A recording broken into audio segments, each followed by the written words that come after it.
دشمنان اسلام کو مٹانے کے لیے طرح طرح کی کوششیں کر رہے ہیں۔ اب ان کو بہت عرصے کے بعد پتہ چلا کہ یہ جو کچھ کام دنیا بھر میں دین کا ہو رہا ہے، چاہے تبلیغ کے راستے سے ہو رہا ہو، یا سیاست کے راستے سے ہو رہا ہو، یا جہاد کے راستے سے ہو رہا ہو، یا تصوف اور خانقاہوں کے راستے سے ہو رہا ہو، یا تعلیم کے راستے سے ہو رہا ہو، سب کا مرکز یہ مدرسے ہیں، کیونکہ اسلام کی تعلیم یہاں ہو رہی ہے، پورے دین کی تعلیم یہاں ہو رہی ہے، کسی ایک شعبے کی تعلیم نہیں ہو رہی، دین کی تمام شعبوں کی تعلیم ہو رہی ہے۔ اس بات کے دشمنان اسلام تمہیں ختم کرنے کے درپے ہیں، تمہارے بدترین دشمن ہیں، بدترین دشمن ہیں۔ اللہ تعالیٰ ان کے فتنوں سے ہمیں بچائے، یہ دعا کرتے رہنا چاہیے، اللہم انا نعوذ بک من الفتن ما ظہر منها وما بطن۔ اور لیکن انشاءاللہ یہ جماعت ہمارے طلبہ کی، تبلیغی جماعت کے حضرات اور بھی جو دین کے کام کر رہے ہیں مختلف شعبوں میں، کوئی سیاست کے راستے میں اگر اخلاص کے ساتھ کر رہا ہے، کوئی جہاد کے راستے میں اخلاص کے ساتھ کر رہا ہے، کوئی تبلیغ کے راستے میں اخلاص کے ساتھ کر رہا ہے، کوئی خانقاہوں میں اس اخلاص کے ساتھ کام کر رہا ہے، کوئی تجارت میں اخلاص کے ساتھ کام کر رہا ہے، سرکاری عہدوں میں اخلاص کے ساتھ کام کر رہا ہے، یہ سب ایک طائفہ ہے۔ لا تزال طائفة من امتی ظاہرین علی الحق، حضور صلی اللہ علیہ وسلم نے فرمایا تھا کہ میری امت میں ایک بڑی جماعت حق پر قائم رہے گی، لا یضرهم من خذلهم، وفی روایت من خالفهم، جو ان کی مدد چھوڑ دے گا وہ ان کو نقصان نہیں پہنچا سکے گا، جو ان کی مخالفت کرے گا وہ ان کو مضرت نہیں پہنچا سکے گا، یعنی ان کو ان کے کام سے روک نہیں سکے گا، کام جاری رہے گا۔ الحمدللہ ہمارے مدرسوں میں یہ کام جاری ہے، اور اس میں کہا کرتا ہوں کہ ہمارے طلبہ میں ایک اچھی خاصی تعداد اللہ والوں کی ہوتی ہے، جو صرف اللہ کے لیے اپنی جان وقف کیے ہوئے ہیں، رہنا جینا مرنا سب دین کے لیے ہے، پڑھنا پڑھانا سب دین کے لیے ہے، اور دین کے جتنے کام ہیں اجتماعی نوعیت کے، ان میں سب سے افضل کام وہ ہے جو اللہ نے آپ کو ہمیں لگایا ہے، علم، پڑھنا اور پڑھانا۔ تبلیغ بھی اسی پر موقوف ہے، اگر علم صحیح نہیں ہوگا تو تبلیغ کس چیز کی کریں گے؟ اگر علم نہیں ہوگا صحیح تو جہاد کے بجائے دہشت گردی میں مبتلا ہو جائیں گے، سمجھیں کہ ہم جہاد کر رہے ہوں گے، دہشت گردی جہنم کما رہے ہوں گے۔ اگر علم صحیح نہیں ہوگا تو تصوف اور پیری مریدی جہالت اور شرک پیدا کرے گی۔ تو وہ علم دین مٹ جایا کرتا ہے جس کا علم ختم ہو جائے۔ الحمدللہ یہ دین زندہ ہے، علم زندہ ہے، قیامت تک زندہ رہے گا۔ قیامت سے تقریباً 100 سال پہلے ایک ہوا چلے گی یمن کی طرف سے، جو تمام اہل ایمان کی روحوں کو قبض کر لے گی۔ اس کے بعد 100 سال اس دنیا میں ایسے گزریں گے جب کوئی اللہ اللہ کہنے والا نہیں ہوگا، اس دن پر قیامت آئے گی۔ 100 سال پہلے اہل ایمان کی روحیں قبض کر لی جائیں گی تاکہ قیامت کی ہولناکیوں اور قیامت کی مصیبتوں سے اہل ایمان محفوظ رہیں۔ لیکن اس سے پہلے الحمدللہ دشمن کچھ بھی کر لے، کتنے بھی جتن کر لے، کتنی بھی سازشیں تیار کر لے، کتنی بھی طاقتیں کر لے، کتنے بھی ظلم کر لے، لیکن یہ دین کا کام کرنے والے لوگ برقرار رہیں گے، ان کو روک نہیں سکے گا کوئی۔ ایک طرف سے وہ روکا جائے گا، دوسری طرف سے ابھریں گے، روک نہیں سکے گا ان کو۔ الحمدللہ یہ ہو رہا ہے۔ یہ وہ زمانہ ہے جس کی خبر رسول اللہ صلی اللہ علیہ وسلم نے دی تھی۔ فتنوں کا دور ہے، فتنوں کا دور ہے۔ اللہ تعالیٰ سے دعا مانگنی چاہیے، اللہم انا نعوذ بک من الفتن ما ظہر منها وما بطن۔ حضرت مولانا سلیم اللہ خان صاحب رحمۃ اللہ علیہ کی وفات کے بعد سے بار بار وہ مناظر آنکھوں کے سامنے گھوم جاتے ہیں، ایسے بھی جن میں وہ بھی نظر آتے ہیں، ان کا منظر بھی سامنے آتا ہے، ایسے بھی جن کا ان سے تعلق نہیں ہے لیکن زمانہ وہ یاد آ رہا ہے۔ بزرگوں کا سلسلہ الحمدللہ جاری ہے، لیکن موت العالم موت العالم ہے، جہان کی موت ہے۔ اولیاء علماء کرام ورثۃ الانبیاء ہوتے ہیں، وارث ہوتے ہیں انبیاء کے، ان کے علوم کے وارث ہوتے ہیں۔ انبیاء اپنی میراث میں مال و دولت چھوڑ کر نہیں جاتے ہیں، علم چھوڑ کر جاتے ہیں۔ اسی علم کی، اسی میراث کی حفاظت میں ہمارے اساتذہ لگے رہے اور ہمیں بھی اللہ تعالیٰ نے لگا رکھا ہے، اور آپ حضرات بھی اسی کے لیے تیار ہو رہے ہیں۔ ہم بھی چلے جائیں گے، اب آپ کا نمبر آئے گا، اب آپ کا دور آ رہا ہے، اب ہمارا تو آخری وقت ہے۔ ربیع الثانی ہی میں میری زندگی کی عمر کے 83 سال پورے ہو رہے ہیں۔ 83 سال معمولی نہیں ہوتے، بہت زیادہ ہوتے۔ تو اب وقت آ رہا ہے، دنیا میں کوئی بھی آتا ہے تو رہنے کے لیے نہیں آتا، جانے کے لیے آتا ہے۔ اب یہ جو ہمارے بزرگ اٹھ گئے، حضرت مولانا عبدالحفیظ صاحب مکی افریقہ گئے ہوئے تھے، وہاں بیان کر رہے تھے، بیان کرتے کرتے انتقال ہو گئی۔ ایک اور بزرگ پاکستان میں اسی دن میں تین علماء کا انتقال ہوا، مشہور علماء کا۔ یہ سبق ہے اس بات کا کہ بڑے جا رہے ہیں، چھوٹوں کو ان کی جگہ لینے کے لیے تیاری کرنی ہے۔ ان کا سا تقوی، ان کا سا علم، ان کی سی بصیرت، ان کی سی محنت، ان کی سی کوشش کہ اللہ تعالیٰ توفیق دے، سبق ہے ہمارے لیے۔ حدیث میں ہے کہ اللہ تعالیٰ علم کو کم کرتا رہے گا، دین کا علم بڑھے گا بہت زیادہ، پھر قبض کرنا شروع کرے گا۔ تو یہ نہیں ہوگا کہ لوگوں کے دلوں سے علم چھین لیا جائے، بلکہ بلا کہ لا يقبض العلم بقبض العلماء، علماء اٹھتے جائیں گے، جو اس سے خلا پیدا ہوگا وہ پر نہیں ہوگا، پوری طرح پر نہیں ہوگا، کچھ خلا باقی رہ جائے گا۔ ہمارے استاد محترم بھی اپنے ساتھ ایک تاریخ لے گئے، تقریباً 1 صدی کی زندگی گزاری ہے۔ دارالعلوم جب نانک واڑے میں تھا، ہمارے تعلیم کے تقریباً 4 سال وہاں گزرے تھے یا 5 سال، یہاں آ کر 3 سال باقی تھے۔ سن 56 تھا، 1956 تھا۔ کتنے سال ہو گئے؟ 44 سال تو ایک ہو گئے، اور 16 سال ایک ہو گئے، 44 سال 61 سال ہو گئے۔ دارالعلوم میں کورنگی میں آئے ہوئے 61 سال ہو گئے۔ یہ آپ کو معلوم ہے کہ یہ ریگستان تھا۔ یہ جو کے ایریا ہے کورنگی، چیزیں کوئی نہیں تھی یہاں، نہ لانڈی تھی، نہ کے ایریا تھا، نہ کورنگی تھی، نہ ڈیفینس سوسائٹی تھی، نہ اختر کالونی تھی، کچھ نہیں تھا، صرف ریگستان تھا۔ سمندر تک، سمندر میں کوئی جہاز واقعہ پیش آتا تو یہاں سے نظر آ جاتا تھا۔ جنگ ہوئی سن 65 کی، تو جہاز وہاں سے انڈین جہاز آ کر وہاں کیباڑی کی ٹنکیوں پر بمباری کی کوشش کرتے تھے، وہاں سے وہ بھاگتے تھے تو وہ ہمیں نظر آتے تھے وہاں سے، یہاں سے۔ ریگستان تھا سارا۔ ہم تھے تقریباً 150 طلبہ، تعداد اتنی تھی۔ اساتذہ کی کچھ تعداد تھی، 3 اساتذہ ہمارے بڑے بڑے نانک واڑے میں رہ گئے تھے۔ وہ شہر نانک واڑے میں ہم نے ان سے پڑھا، حضرت مولانا بدیع الزمان صاحب رحمۃ اللہ علیہ، حضرت مولانا مفتی ولی حسن صاحب رحمۃ اللہ علیہ، اور حضرت مولانا فضل محمد صاحب چترال کے تھے، بڑے عالم تھے، کہ والد صاحب کے شاگرد تھے۔ یہ حضرات پھر جب ہم دارالعلوم ادھر آ گیا تو حضرات نیا نیو ٹاؤن کا مدرسہ قائم ہوا تھا، نیو ٹاؤن کا مدرسہ نیا قائم ہوا تھا، اس میں آ گئے، اس میں چلے گئے۔ ہم یہاں آئے تو یہاں نئے 3 اساتذہ آئے، حضرت مولانا مفتی رشید احمد صاحب رحمۃ اللہ علیہ لدھیانوی، حضرت مولانا اکبر علی صاحب سہارنپوری رحمۃ اللہ علیہ، حضرت مولانا سلیم اللہ خان صاحب رحمۃ اللہ علیہ۔ یہ 3 نئے اساتذہ تھے، اور باقی اساتذہ پرانے تھے۔ ہاں، مولانا شمس اللہ صاحب بھی یہاں نئے آئے، حضرت مولانا صاحبان محمد صاحب نانک واڑے میں بھی تھے، یہاں بھی تھے۔ تو حضرت مولانا سلیم اللہ خان صاحب سے یہاں پہلی مرتبہ جو تلمذ کا حاصل ہوا، یہ سن 56 تھا، نیا دارالعلوم قائم ہوا تھا۔ ہم شہر کے رہنے والے تھے، کبھی گاؤں گوٹوں میں نہیں رہے تھے، یہ گاؤں تھا، یہاں بجلی بھی نہیں تھی، پنکھے بھی نہیں تھے، لالٹین جلاتے تو اسے ان کے سامنے پڑتے تھے، اس کو سامنے رکھ کر۔ ریت اتنی اڑتی تھی کہ ظہر کی نماز کو جاتے تھے، 10 قدم کے فاصلے کی چیز نظر نہیں آتی تھی۔ اسی زمانے میں حضرت مولانا سلیم اللہ خان صاحب رحمۃ اللہ علیہ سے شرف تلمذ حاصل ہوا۔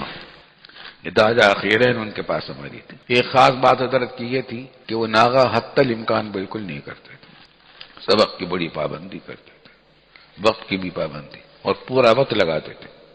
مشکل سے مشکل بات کو اسباق کی جب تک سب ساتھی نہ سمجھ لیں آگے نہیں چلتے تھے۔ ہم نے فلسفے کی مشہور کتاب میبزی بھی اول سے آخر تک انہی کے پاس پڑھی۔ جب تک ہم نے فلسفہ نہیں پڑھا تھا، شہرت سن رکھی تھی فلاسفر ہوتے ہیں، فلسفہ ہوتا ہے، ارسطو والافلاطون اور فلاں اور فلاں، تو ہمارے ذہنوں میں بڑا روب تھا فلسفے کا، کہ اچھا فلسفہ اور فلسفہ فلاسفر، لیکن جب میبزی ہم نے پڑھی تو پتہ چلا کہ فلاسفروں کے فلسفے کتنے پھسے ہیں. اس میں ہمارے استاد کا بھی کمال تھا. بہت دلچسپی کے ساتھ پڑھاتے تھے، مزے لے لے کر، ہم بھی مزے لیتے تھے. اور ان فلسفیوں کی جو احمقانہ باتیں تھیں وہ بھی خوب کھولتے تھے دلائل کے ساتھ. میبزی نے تو کام ہی یہ کیا ہے کہ جتنے فلسفیانہ نظریات تھے جن کی بنیاد پر انہوں نے اسلام کے خلاف عقائد پیدا کیے تھے، ان بنیادوں کو توڑا فلسفی دلائل سے. ایک فلسفہ کا نظریہ لاتے تھے، اس کی دلیل فلسفی درس پر لاتے تھے. اس طریقے سے کام کیا. ارسطو اور افلاطون کی بڑی اہمیت ہمارے دلوں میں تھی. پھر پتہ چلا کہ کچھ بھی نہیں تھے. ابھی چند سال پہلے ہمارا جانا ہوا یونانی فلسفہ، یونان کے فلسفی بڑے مشہور تھے. تو وہاں ارسطو کا محل بھی دیکھا، چھوٹے ٹیلے کے اوپر ہے، آج تک وہ محل موجود ہے. خیر، تو حضرت مولانا سلیم اللہ خان صاحب رحمۃ اللہ علیہ کے درس کا یہ کمال تھا کہ ہمیں فلسفے کا نہ صرف یہ کہ بہت آسان معلوم کچھ بھی مشکل نہیں، تھوڑا سا عقل سے کام لے آدمی، غور و فکر سے کام لے، بات سمجھ میں آتی ہے. اور کوئی غلط بات کرے تو اس کو توڑ بھی سمجھ میں آتا ہے. یہ فلسفہ بڑا اہم ہے. ہمارے درس نظامی میں اسی واسطے پڑھایا جاتا ہے تاکہ ذہنوں سے ان کی جو ہیبت ہے، ان کا جو روب ہے، ان کے نظریات کا نکل جائے اور ہم آزاد ذہن کے ساتھ، دلائل کے ساتھ ان کو دیکھیں، پرکھیں کون سی بات صحیح ہے، کون سی بات غلط ہے. ہر بات غلط تو نہیں ہوتی، کوئی بات صحیح بھی ہوتی ہے. تو حضرت مولانا سلیم اللہ خان صاحب رحمۃ اللہ علیہ سے ہم نے ہدایہ اول اخیرین بھی پڑھی اور میبزی بھی پڑھی. میبزی بڑی دلچسپ انداز میں پڑھی. پھر آخری سال میں ہم نے جامع ترمذی پڑھی. الحمدللہ حضرت بڑے اہتمام سے سبق پڑھاتے تھے اور ہماری جماعت کے ساتھ کچھ خصوصی محنت کرتے تھے، خصوصی شوق سے. الحمدللہ ہماری جماعت اچھے طلبہ پر مشتمل تھی. اس زمانے میں طلبہ دورے میں زیادہ نہیں ہوتے تھے، زیادہ 15-20 زیادہ سے زیادہ. ہماری جماعت میں بھی میرے خیال ہے 15-20 سے زیادہ نہیں تھے. تو استاد کی نظر تمام ہر طالب علم پر انفرادی طور پر ہوتی تھی. ہر طالب علم کے بارے میں استاد جانتا تھا کہ یہ اس کا اخلاق و کردار کیسا ہے، اس کی ذہانت کیسی ہے، علمی استعداد کیسی ہے، فہم کیسا ہے، زبان اس کی کیسی ہے. تو ہر ایک طالب علم کے بارے میں سمجھتے تھے. تو وہ پھر ہمیں تقریر کا املا کراتے تھے، پوری درس کا املا کراتے تھے اور وہ کافی آج تک ہمارے پاس محفوظ ہے. املا کراتے تھے، ہم اس کو لکھتے جاتے تھے. وللہ الحمد. ہم پر بڑے احسانات ہیں ان کے. ایک مرتبہ یہ ہوا، دورے کا سال تھا، دن رات کھپے ہوئے تھے ہم لوگ محنت میں، لکھنے پڑھنے میں، اسباق میں. جمعرات کو شام کو ہم کراچی جایا کرتے تھے. کراچی شہر نہیں جاتے تھے، کراچی جاتے تھے. ہم تو کراچی سے باہر تھے، ہم یہی کہا کرتے کراچی جا رہے ہیں، کیونکہ ہم تو گاؤں والے تھے، گاؤدی تھے، دیہاتی تھے. اور چپ کے رویا بھی کرتے تھے، گھر یاد کر کے چپ کے رویا کرتے تھے. ہماری ایک بھتیجی تھی بہت ہماری لاڈ پیار میں، تو ہمیں یاد آتی تھی تو اس کو یاد کر کے روتے تھے، اپنے والدین کو یاد کر کے روتے تھے. گھر کا کھانا یاد آتا تھا. ہمیں یہاں مطبخ کا کھانا جو ملتا تھا. اچھا طلبہ کی باتیں معلوم ہو جائے نا آپ لوگوں کو، کیسا زمانہ تھا. مطبخ تھا چھوٹا سا، کچا اس کا فرش تھا، کپریل کی اس کی چھت تھی، اس کا دروازہ مشرق کی سمت میں تھا. جہاں مدرسۃ البنات کی عمارت ہے قدرت سے پہلے تک یہاں مطبخ تھا. اسی جگہ پر ایک چھوٹا سا 2 کمرے تھے آگے پیچھے، کچے کپریل کی چھت کے، اور اس میں کھڑکیاں تقریباً نہ ہونے کے برابر تھی. تنور تھا، چولہا تھا. ایک باورچی، 2 باورچی تھے. ایک باورچی کا نام تھا صابر، باقی وہ صابر ہی تھا بیچارہ بہت. تو مطبخ کا دروازہ مشرق کی طرف رکھا گیا تھا قصدن، کیونکہ ادھر رکھتے تو ہوا کے ساتھ ریت اڑتی تھی بے تحاشا، تو سارا ریت بھر جاتی اسی کے اندر. تو ادھر رکھا گیا تھا. وہ کھانا پکاتا تھا پسینہ پسین، اور پسینہ اس کا بہتا بھی رہتا تھا، کھانا پکاتا بھی رہتا تھا. تو وہ تو صابر تھا ہی، اس نے ہمیں بھی صبر سکھا دیا تھا. اچھا کیونکہ عملے کے لوگ بہت کم تھے. ایک چوکیدار تھا بابا، کیا کہتے تھے اس کو، لالا. لالا ایک چوکیدار تھا. تو پورے دارالعلوم کی حفاظت ہو گئی. پورا دارالعلوم تھا ہی کیا، 3 عمارتیں تھیں، مسجد بھی نہیں بنی تھی. 2 عمارتیں دارالطلبہ کی تھی، جن میں سے ایک اب بھی موجود ہے، مدرسۃ بنات میں چلی گئی ہے. اس کا جو کونا ادھر کو نکلا ہوا ہے، اسی کمرے میں ہم رہتے تھے. ایک عمارت درسگاہوں کی تھی، اب وہ مسجد میں آ گئی جگہ. ادھر کی عمارت بھی مسجد میں آ گئی ہے. رات کو سردیوں میں گیدڑ چلاتے رہتے تھے رات بھر. ہم نے کبھی گیدڑوں کی آوازیں نہیں سنی تھی. اگر کبھی دروازہ کھلا رہ گیا تو ہمارا دودھ پی جاتے تھے وہ برتنوں میں سے نکال کے گیدڑ. اور پانی گاؤں سے آتا تھا اونٹ گاڑی پر، بڑے سے ٹینک تھا اس میں سے طلبہ بالٹیوں میں اپنے برتنوں میں سراہی میں پانی بھر لیتے تھے. کیونکہ دارالعلوم کا جو کنواں تھا پانی اس میں کھارا تھا. ایک ہی کنواں تھا اس وقت. گاؤں کا کنویں میں کھارا کم تھا، کھارا وہ بھی تھا لیکن زیادہ کھارا نہیں تھا. وہی پیتے تھے، اسی سے کھاتے پیتے تھے. لیکن جب روٹی پکتی تھی تو اس آٹے میں کتنی مٹی شامل ہو چکی ہوتی تھی. جب روٹی کھاتے تھے تو کچ کچ کی آوازیں آتی تھی. مگر 2 نان پورے کھا لیتے تھے دوپہر کے وقت میں، اور 2 نان رات کو کھاتے تھے. 1 نان صبح کو ناشتے میں کھاتے تھے. ناشتے میں نان ملتا تھا، تھوڑا سا گھی لگا ہوا برائے نہ، گھی کی تہمتیں لگی بھی ہوتی تھی اس پر. تو چائے کے ساتھ وہ لے لیتے تھے، چائے خود بناتے تھے. مگر چونکہ محنت کرتے تھے نا، جسمانی محنت، بسر سے مغرب تک کھیلتے تھے، دوڑتے تھے. ایک زمانے ہمیں گھوڑی مل گئی تھی تو گھوڑی پر دوڑایا کرتے تھے. گاؤں کے کچھ لوگوں نے ہمیں گھوڑی دے دی تھی ایک. ہم نے کہا جہاد کے لیے تیاری کرنی چاہیے. تو جسمانی محنت کرتے تھے، بھوک لگتی تو خوب. ایک وقت شوربہ، ایک وقت دال، تیسری چیز نہیں. دعوتیں تھوڑی آتی تھی اس زمانے میں وہاں باہر سے، اور محتاب تھوڑی تھا اس زمانے میں پکا انتظام. تو صابر تھا بیچارہ، تو اس کا پسینہ بھی ٹپکتا رہتا تھا، وہ کھانا بھی پکاتا رہتا تھا. شروع میں ہمارے یہاں نازے میں تعمیرات تھے مولوی عبدالرحمان، اللہ تعالیٰ ان کی مغفرت کرے. اس زمانے کی جتنی تعمیرات ہوئی ہیں وہی اسی میں انہی کی محنت لگی ہوئی ہے. وہ اپنی بچوں کے ساتھ یہاں تھے. اچھا، ان کا بھی قصہ تھا عجیب و غریب. وہ نانک واڑے میں پڑھنے کے لیے آئے اور انہوں نے موقف علیہ کی تعلیم یہاں حاصل کرنے لگے. دورہ ہونے والا تھا، ابھی دارالعلوم یہاں بنا لیا تھا، نانک واڑے میں تعلیم تھی. تو ناظم صاحب نے، جو ہمارے دارالعلوم کے ناظم اعلی اول تھے، مولانا نور احمد صاحب، ہمارے بہنوئی بھی تھے، انہوں نے کہا کہ دیکھو تم ایسا کرو، ہمیں وہاں تعمیرات کی ضرورت ہے، دورہ کسی اور سال میں کر لینا. اس سال تم چھٹی کر لو اور تم جا کر وہاں تعمیرات کو دیکھو. تعمیرات کو جانتے نہیں تھے، مگر دیکھ لو جا کر، تعمیرات کا کام ہو رہا ہے تم دیکھا کرو، اور تمہاری شادی ہم کرا دیتے ہیں. تو تم اپنی بیوی کے ساتھ وہاں رہنا. چنانچہ برمی مہاجرین آنے شروع ہوئے تھے اس زمانے میں کچھ، تو ایک برمی خاتون سے شاید شادی کرا دی تھی ان کی. وہ بھی بڑے مزے میں تھے یہاں، کیونکہ وہ اکیلے اور وہ میاں بیوی بس، اور کوئی نہیں تھا. تعمیرات ہو رہی ہے، ایک چھوٹا سا مکان، پرانا مکان تھا ملا ہوا، کچا سا. اب جب دارالعلوم منتقل ہو گیا تو حضرت مولانا صاحبان محمود صاحب رحمۃ اللہ علیہ کا گھر بھی ادھر منتقل ہو گیا. پھر مولانا سلیم اللہ خان صاحب رحمۃ اللہ علیہ کا مکان بھی یہی ہو گیا.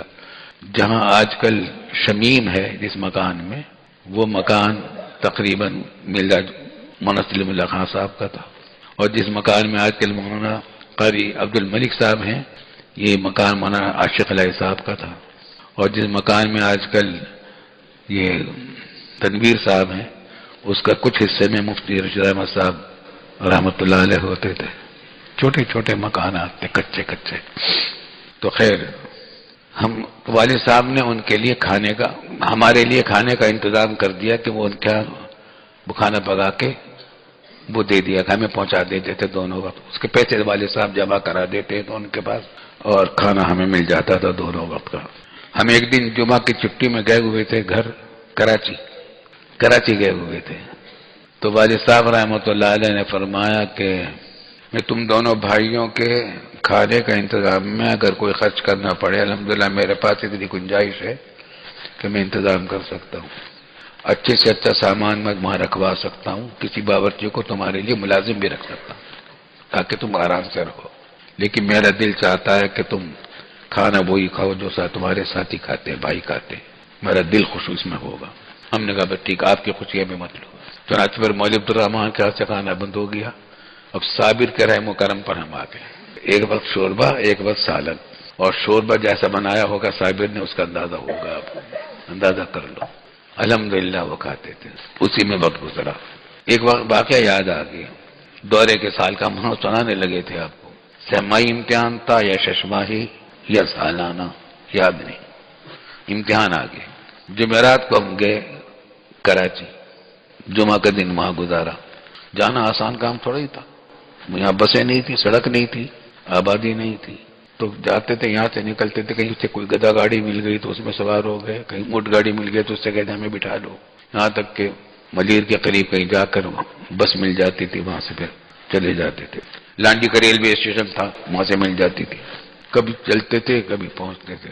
اچھا، ایک اور لطف کی بات، ہفتے بھر یہاں رہتے تھے، گھر جانے کی خوشی ہوتی تھی، بڑی مشقت کر کے گھر پہنچ گئے۔ وہاں پہنچتے ہی ہمارے ایک دوست ہے، میں نام نہیں لیتا، حفظ قرآن کے ساتھی تھے، تجارت کا اسکول میں لگ گئے، ہم ادھر میں لگ گئے، وہ کالج میں چلے گئے، اسکول میں کالج میں۔ وہ جمعرات کو تبلیغی جماعت میں جایا کرتے تھے، مکی مسجد، مدنی مسجد نہیں بنی تھی اس زمانے میں، مکی مسجد تھی۔ وہاں پہنچے جمعرات کو، ابھی پہنچ کر والدہ سے والد صاحب سے ملے، دروازے پہ وہ کہنے لگے یار ایک دن تو اللہ کے واسطے نکال لیا کرو، اللہ کے راستے میں چلو ایک دن کے لیے۔ تو میں نے کہا بھائی مجھے موقع نہیں ہے، ابھی تم آئے ہیں وہاں سے ہفتے کے بعد، تو اگلی جمعرات کو پھر درآمد۔ تو پھر میں نے ایک دن کی خبر لی اچھی طرح، میں نے کہا تم ہفتے بھر گھر میں رہتے ہو، مزے سے کھاتے پیتے ہو، اور ہفتے میں ایک رات چند گھنٹوں کے لیے مکی مسجد چلے جاتے ہو، وہ تو اللہ کا راستہ ہے، اور ہم پورا ہفتہ وہاں گزار کر آتے ہی دن رات محنت کر کے کھپاتے، وہ اللہ کا راستہ نہیں ہے۔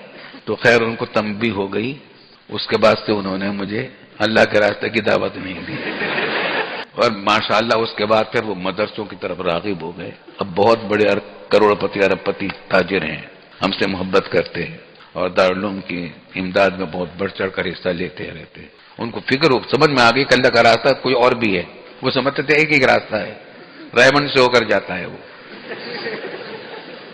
حالانکہ اللہ تعالیٰ تک پہنچنے کے راستے اتنے ہی ہیں جتنے مخلوق کے سانس۔ ان طرق الوصول الی اللہ بعدد انفاس الخلائق، جتنی مخلوقات کے سانس ہیں اتنے راستے اللہ تک پہنچنے کے ہیں، بے شمار راستے ہیں۔ الحمدللہ ہم جس راستے پر پڑے ہوئے ہیں یہ ایسا راستہ ہے کہ اس سے بڑا کوئی اور راستہ نہیں، جہاد بھی اتنا بڑا افضل نہیں ہے، جہاد بھی اس پر موقوف ہے، تبلیغ بہت بڑی چیز ہے، جہاد بہت بڑی چیز ہے۔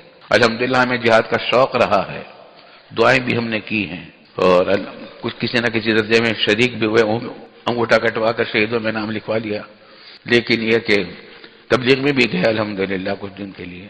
لیکن جو افضلیت اس کی ہے، سب سے پہلے تعلیم کس کا کہاں سے شروع ہوئی؟ اقرا بسم ربک، غار ہیرا سے سب سے پہلی وہی کیا؟ اقرا، سب سے پہلی کیا؟ اقرا بسم ربک الذی خلق، خلق الانسان من علق، اقرا وربک الاکرم الذی علم بالقلم، تعلیم بھی، قلم بھی، کتاب بھی، کتنی چیزوں کا ذکر ہے۔ 2.5 سال کے بعد تبلیغ کا کام شروع ہوا، یا ایھا المدثر قم فانذر وربک فکبر وثیابک فطہر فاصدع بما تؤمر۔ تبلیغ کا کام 2.5 سال بعد شروع ہوا۔ جہاد کا کام 13 سال کے بعد شروع ہوا، جب ہجرت کر کے مدینہ طیبہ تشریف لے آئے۔ ہر چیز کی بڑی افضلیت ہے، جہاد کی بڑی افضلیت ہے، قرآن کریم کے میں فضائل دیکھیے، تبلیغ کے بڑے فضائل ہے، بڑی عظیم الشان ہے۔ آج دنیا کے اندر جو اسلامی احیاء نظر آ رہا ہے اس میں بہت بڑا حصہ تبلیغی جماعت کا ہے۔ یہ خاموش انقلاب اللہ کے فضل و کرم سے تبلیغی جماعت کے راستے سے آ رہا ہے، بہت بڑا مبارک کام ہے۔ لیکن ان سب چیزوں کی بنیاد مدرسے ہیں، جب تک علم نہیں ہوگا تو نہ تبلیغ ہوگی نہ جہاد ہوگا۔ تو خیر اس دن سے انہوں نے تو دعوت دینی چھوڑ دی تھی۔ ہم کراچی پہنچے، وہ امتحان کا ہم بتا رہے تھے قصہ، امتحان تھا دورے کا، میں سہمائی یا ششمائی یا سالانہ۔ ہفتے کے دن ہمارا ترمذی کا پرچہ ہونے والا تھا، ہم جمعرات کو گھر پہنچے، جمعہ کا دن وہاں گزارا۔ جمعہ کی نماز کے بعد ہم نے کھانا کھایا، اور کھانا کھا کر ہم نے تیاری شروع کی چلنے کی۔ تو ہماری والدہ فرمانے لگیں کہ بیٹا میں نے تو تمہارے لیے رات کے واسطے فلاں چیز پکائی ہے، بڑے شوق سے پکائی ہے۔ سمجھ میں آواز آ رہی ہے ہماری؟ کھانا کھا کر جانا۔ ہم نے کہا کھانا کھا کر تو پہنچ ہی نہیں سکتے، رات کو وہاں پہنچ ہی نہیں سکتے۔ کہتا تم سویرے چلے جانا، کل صبح کو تہجد کے بعد اٹھا دوں گے، تم چلے جانا۔ ہم نے کہا اس وقت بس نہیں ملتی، کوئی راستہ نہیں ہے، اور ہمارا امتحان ہے پرسوں کو، کل کو صبح، ترمذی کا پرچہ تھا۔ تو خیر ہم نے دروازے تک پہنچے، پیچھے مڑ کر دیکھا تو دیکھا ہماری والدہ کے آنسو جاری تھے، رو رہی تھی وہ ہمیں رخصت کرتے ہوئے۔ ماں تھی، دل پر بہت اثر ہوا کہ ماں کو روتا چھوڑ کر آئے ہیں ہم۔ خیر وہاں سے بس ملی، لی مارکیٹ پہنچ گئے۔ وہاں سے ایک بس چلتی تھی 52 نمبر، یہ گاؤں والوں کی تھی، شرابی گاؤں والوں کی بس تھی 52 نمبر، لی مارکیٹ سے چلتی تھی، 5 بجے چلتی تھی۔ لسبیلا چوک پر ہم رہتے تھے، تو وہاں سے بس میں ہم پہنچے، میں اور مولانا تقی صاحب، ہم دونوں بھائی۔ وہاں جو پہنچے تو جا کر دیکھا کہ وہ ہماری بس روانہ ہو گئی، اور ہم نے خود دیکھا جا رہی ہے۔ ہاں تو روکنے چاہیے، روکے نہیں، کیونکہ نیچے سے اوپر تک سب آدمی بھرے ہوئے تھے، اس میں چھت پہ بھی لوگ تھے، نہیں روکے انہوں نے۔ اب بڑی پریشانی ہوئی، کیسے پہنچے؟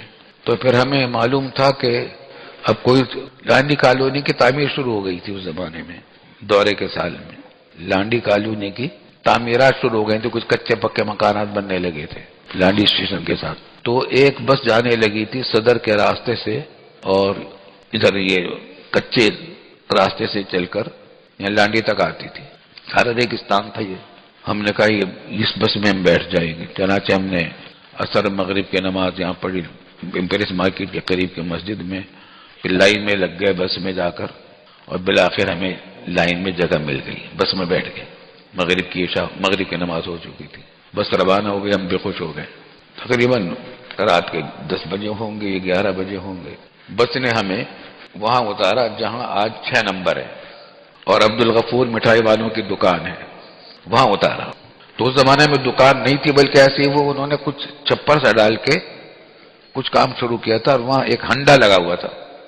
ہنڈا جانتے ہیں؟ اس زمانے میں ہوتا تھا، اس کو آج کیا کہتے ہیں؟ گیس لائٹ، گیس سے چلنے والی لائٹیں ہوتی تھی، وہ انہوں نے لگا رکھا تھا، وہ روشنی تھی۔ خیر بس تو چلی گئی، یہاں جو اترے تو یہاں بالکل کتے بھونک رہے تھے اور اندھیرا، صرف ایک لائٹ وہ، اور کوئی آدمی نہیں، آدمی نہ آدمزاد۔ وہاں جب ہم جنگل میں داخل، سارا جنگل تھا، جنگل میں داخل ہونے لگے تو راستے میں وہیں ابھی داخل نہیں ہوئے تھے تو ایک کیبن تھا، وہاں لائٹیں جل رہی تھی، وہاں پہنچے۔ اب ہمیں فکر تھی کہ ہم نے کھانا تو کھایا نہیں، بھوک لگی ہوئی ہے، اور مطبخ میں وہاں مطبخ تو بند ہو چکا ہوگا، رات کے 11-12 بج رہے تھے۔ تو ہم نے سوچا کہ یہاں سے چنے خرید لیتے ہیں دکان سے۔ تو اس کے بعد پہنچے ہم کہ بھائی تمہارے پاس چنے ہیں؟ کہا کہ نہیں چنے تو نہیں ہمارے پاس، پتہ نہیں اور کیا چیزیں تھیں ان کے پاس، وہ کھانے پینے کی چیزیں نہیں تھیں۔ ہم جنگل میں داخل ہو گئے پیدل یہاں آنے کے لیے، وہاں سے دارالعلوم کی روشنی بھی نظر آتی تھی، لائٹ روشنی نظر آتی تھی 6 نمبر سے۔ جنگل میں داخل ہونے لگے، کچھ داخل ہو گئے تو پیچھے سے آواز آئی، وہ بلا رہے تھے ہمیں کیبن والے۔ ہمیں فکر ہوئی کہ ہمیں کیوں بلا رہے ہیں یہ، تو وہ قریب آ گیا، کہا کہ آپ ہمارے یہاں کھانا کھا کر جائیں۔ وہ سمجھ گئے کہ یہ بھوکے ہیں، اور انہوں نے جو چنے مانگے ہیں تو بھوک مٹانے کے لیے مانگے ہیں۔ تو وہ ہمارے سر ہو گیا کہ آپ ہمارے یہاں کھانا کھا لیں ہمارے ساتھ۔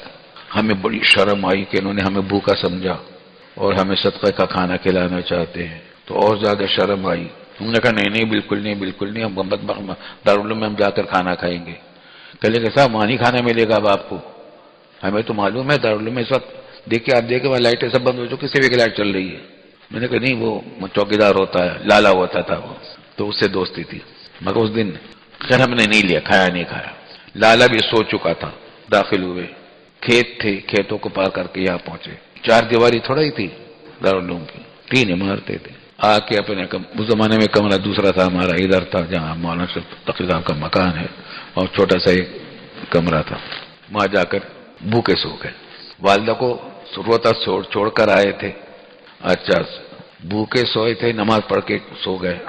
گہری نیند ایسی آئی کہ آنکھ کھلی تو امتحانی گھنٹہ بج رہا تھا، ٹن ٹن ٹن ٹن۔ امتحان کا پرچہ شروع ہوتا تھا 8 بجے، 7:45 بجے گھنٹہ بجتا تھا تاکہ امتحان گاہ میں جمع ہو جائے۔ یا ارحم الراحمین، کیا ہوگا؟ جلدی جلدی وضو کر کے نماز پڑھی اور امتحان گاہ میں پہنچ گئے۔ نہ رات کا کھانا کھایا تھا، اب ناشتہ بھی نہیں، ناشتہ بھی غائب۔ ترمذی کا پرچہ تھا، حضرت مولانا سلیم اللہ خان صاحب نگراں تھے، نگرانی وہ کر رہے تھے۔ ہمیں وہ واقعہ جو یاد آئے اس وجہ سے یاد آ رہا ہے۔ ترمذی پڑھی بھی ہم نے انہی سے تھی، نگرانی بھی وہی فرما رہے تھے۔ اس زمانے میں ایسا ہی ہوتا تھا۔ چنانچہ وہی عمارت تو اب ختم ہو گئی، یہاں تھی وہ، ایسی عمارت تھی جیسی وہ ہے ایسی یہاں تھی۔ ہم نے پرچہ لکھنا شروع کیا۔ اللہ کے فضل و کرم سے ہم نے محنت بہت کی تھی، بہت محنت کی تھی، بہت محنت کی تھی پڑھنے میں، بہت کم سوتے تھے، بس پڑھتے ہی پڑھتے رہتے تھے صبح سے لے کر رات تک، رات کو 2 بجے تک۔ اب جب وہاں پہنچے تو انہماک ایسا ہوا کہ نہ بھوک یاد رہی نہ چائے یاد رہی، اور لکھنا شروع کر دیا۔ میرے خیال ہے 20-22 ورق ہم نے لکھ لیے، وقت ختم ہو گیا پرچے کا۔ ابھی ہم نے صرف شاید 1.5 سوال کا جواب لکھا تھا۔ اب تو مہلت نہیں دیتے، وقت جب ختم ہو گیا پرچہ لکھنے کا 11-12 بجے، تو اب تو پرچہ لے لیتے ہیں نا، ہمارا پرچہ لینے لگے۔ تو ہم نے حضرت مولانا سلیم اللہ خان صاحب کو، استاد محترم کو، اپنی داستان مختصراً سنائی کہ ہم اس طریقے سے ہیں اور ابھی ہمارے تقریباً 1.5 سوال کا جواب باقی ہے۔ آپ ہمیں وقت میں مہلت دے دیجیے، ابھی ظہر کی نماز میں بہت دیر ہے اذان میں۔ تو وہ راضی ہو گئے، کہا کہ ٹھیک ہے کرو لکھو۔ تو اس زمانے میں اساتذہ چونکہ اپنے طالب علموں سے خوب واقف ہوتے تھے، اور جن طلبہ پر ان کو اعتماد ہوتا تھا ان کی رعایت بھی کرتے تھے، جن کے بارے میں سمجھتے تھے کہ یہ محنت کرنے والے لوگ ہیں، چنانچہ ہمارے ساتھ یہ رعایت کی انہوں نے۔ اور پھر یہ کیا کہ اپنا کھانا بھی انہوں نے یہیں منگا لیا، یہیں بیٹھ کر کھایا۔ اب پتہ نہیں ہمیں بھی شریک کیا تھا اس میں یا نہیں کی تو یاد نہیں ہے، لیکن پرچہ نے پورا کیا الحمدللہ۔ تو یہ احسان بھی ہمیں یاد رہے گا کہ انہوں نے ہم پر احسان کیا تھا کہ وہ پرچہ کرنے کی اجازت، پورے لکھنے کی اجازت دے دی تھی الحمدللہ۔ اللہ تعالیٰ ان کے درجات بلند فرمائے اور پسماندگان کو صبر جمیل اور فلاح دارین عطا فرمائے۔ لو یہ قصہ اور سنا دیں ان کا۔ پھر یہ ہو گیا تھا، ہم نے تدریس کا شروع کر دیا، مدرسے دارالعلوم پڑھانا شروع کر دیا۔ تو حضرت مولانا شمس الحق صاحب رحمۃ اللہ علیہ ہمارے استاد تھے، ہم نے شرع عقائد کا کچھ حصہ ان سے پڑھا تھا۔ وہ شاگرد تھے مولانا سلیم اللہ خان صاحب کے، پرانے ہندوستان سے شاگرد تھے، ہندوستان میں پڑھا تھا ان کے ساتھ۔ یہ ہمارے استاد تو تھے مگر ان کے ساتھ بے تکلفی ہماری بہت تھی۔ ہم بھی ابتدائی درجے کے استاد بن گئے، تو عصر کے بعد مغرب تک ہم کبھی گھومنے چلے جایا کرتے تھے، کبھی بیٹھ جاتے تھے ایک جگہ۔ مولانا شمس الحق صاحب کی شاگردی مولانا سلیم اللہ خان صاحب سے پرانی تھی، اور ان کے درمیان بھی بے تکلفی تھی، تو بالواسطہ ہم بھی رفتہ رفتہ بے تکلف سے ہو گئے تھے حضرت مولانا سلیم اللہ خان صاحب کے ساتھ۔ ہم نے مشکات کے سال سے رات کو جاگنے کے لیے تاکہ دیر تک کام کر سکیں، سبق پڑھ سکیں، نیند نہ آئے، یہ ہیلا کیا تھا کہ تمباکو کا پان کھانے شروع کر دیا تھا۔ چائے پیتے تھے تو چائے پینے کے بعد تو پھر یہ ہوتا ہے کہ سونا چاہتا، چائے سونے نہیں دیتی تھی، نیند بھاگ جاتی تھی۔ پان کا تجربہ ہمیں یہ ہوا کہ جب تک منہ میں پان ہے تمباکو والا تو نیند نہیں آتی، پان کو تھوکا تو نیند آ جاتی تھی۔ تو شروع میں گاؤں چلے جاتے تھے، وہاں ایک گاؤں پان والی کی دکان تھی، بہت ہی گندی دکان تھی، تو وہ پان کھاتے تھے۔ راستے پہ ریگستان تھا، اس کے بھی عجیب و غریب واقعات پیش آتے تھے۔ اچھا، روزانہ بچھو نکلتا تھا یہاں، کئی بچھو روزانہ نکل کے کاٹتے تھے۔ روزانہ کوئی ایک سانپ نکلتا تھا، سانپ نے کبھی کاٹا نہیں، لیکن سانپوں کو ہمیشہ مارا۔ تقریباً کوئی دن خالی نہیں جاتا تھا جب کوئی سانپ نہیں نکلتا تھا۔ اس کے بھی لمبے قصے ہیں، بچھو کے بھی قصے تھے۔ خیر، تو ہم چلے جاتے تھے وہاں سے، پان کھا کے آ جاتے تھے، پھر مطالعہ، تکرار، 2 بجے تکرار۔ اس طرح پان کی عادت پڑ گئی، اور اب ہم نے پاندان باقاعدہ اپنے کمرے میں لا کر رکھ لیا، پان کا سامان، پاندان، پان، یہ سب چیزیں۔ حضرت مولانا سلیم اللہ خان صاحب بھی پان کے عادی تھے، تمباکو کے ساتھ۔ تو عصر کے بعد جب ہم جاتے تھے تب گفتگو بات چیت بھی ہوتی رہتی تھی، ہنسی مذاق کی۔ مولانا شمس الحق صاحب اور ہم دونوں بھائی، اور ہمارے چچا دار بھائی تھے مولانا خورشید عالم صاحب دارالعلوم دیوبند کے فارغ التحصیل تھے، پھر بعد میں وہیں کے استاد ہو گئے، وہ بھی ہوتے تھے۔ ہم سب بیٹھ گئے تھے، پان وہ بنا کر ہمیں کھلاتے تھے، ہمارے پاس آتے تھے یہ حضرات، تو مولانا سلیم اللہ خان صاحب کو پان لگا کر ہم کھلاتے تھے۔ تو یہ سلسلہ چلتا رہتا تھا۔ پھر کبھی گھومنے بھی چلے جاتے تھے عصر کے بعد۔ پھر ہمیں رفتہ خیال ہوا ہم دونوں بھائیوں کو کہ پان کی عادت ہمیں غلط پڑ گئی ہے، طالب علمی کے زمانے میں ہم نے عادت ڈال دی تھی، اس کو چھوڑ دینا چاہیے، اس سے بیماریاں پیدا ہوتی ہیں، طرح طرح کی مشغل، محنت بہت کرنی پڑتی ہے، وقت لگانا پڑتا ہے، بڑے وقت ضائع ہوتا ہے۔ چنانچہ ہم نے پان چھوڑ دیا۔ ہم آئے عصر کے بعد تو حضرت نے کہا بھائی پان؟ ہم نے کہا نہیں، پان ہم نے چھوڑ دیا، تو خاموش ہو گئے۔ اگلے دن پھر ہم آئے تو کہا بھائی پان؟ ہم نے کہا نہیں، پان ہم نے چھوڑ دیا۔ ایک مرتبہ وہ ہمارے یہاں تشریف لائے تو ہم پان چھوڑ چکے تھے، تو یہاں پان نہیں ملا ان کو۔ پھر اگلے دن پھر 3-4 دن گزر گئے، ہم پہنچے، بھائی پان کھاؤ گے؟ ہم نے کہا نہیں۔ ایک دن انہوں نے ہم سے پوچھا نہیں اور پان لگاتے رہے۔ پھر کہنے کہ بھائی مجھے صاحب ایک بات آپ لوگوں سے کہنی ہے، دونوں بھائیوں سے، دیکھو ہماری کوئی عیاشی نہیں ہے، سنیما ہم نہیں دیکھنے جاتے، کلبوں میں ہم نہیں پھرتے، قوالیاں ہم نہیں سنتے، میوزک ہم نہیں سنتے، فلاں کام ہم نہیں کرتے، فلاں کام ہم نہیں کرتے، فلاں کام ہم نہیں کرتے تھے۔ ایک عیاشی لے دے کے پان کی تھی، وہ تم نے ہماری خراب کر دی، لو پان کھاؤ۔ اس عرصے میں پان لگا چکے تھے، وہ میرے لیے بھی مناطق تو پان کھلا دیا ہمیں۔ پھر وہ عادت پر چل پڑی۔ اللہ تعالیٰ ان کو غریق رحمت فرمائے، ان کا پان کی عادت آخر تک رہی ہے۔ ویسے الحمدللہ پھر ہم نے پان کھانا شروع کر دیا۔ چلو 2-3 منٹ اور باقی ہیں، ابھی ایک قصہ اور سنا دیا، پان ہی کا قصہ سنا دیا اپنے ایک استاد کے حوالے سے۔ عرصہ دراز گزر گیا، کئی برس گزر گئے، پان کھاتے رہے۔ پھر ہم نے طے کیا دونوں نے کہ بھئی دیکھو اب تو حد زیادہ ہو گئی، اب ہمارے بچے بھی ہو گئے تھے، شادی بھی ہو گئی تھی، اب پان کو چھوڑ دینا چاہیے۔ ہم نے کہا بالکل چھوڑ دو۔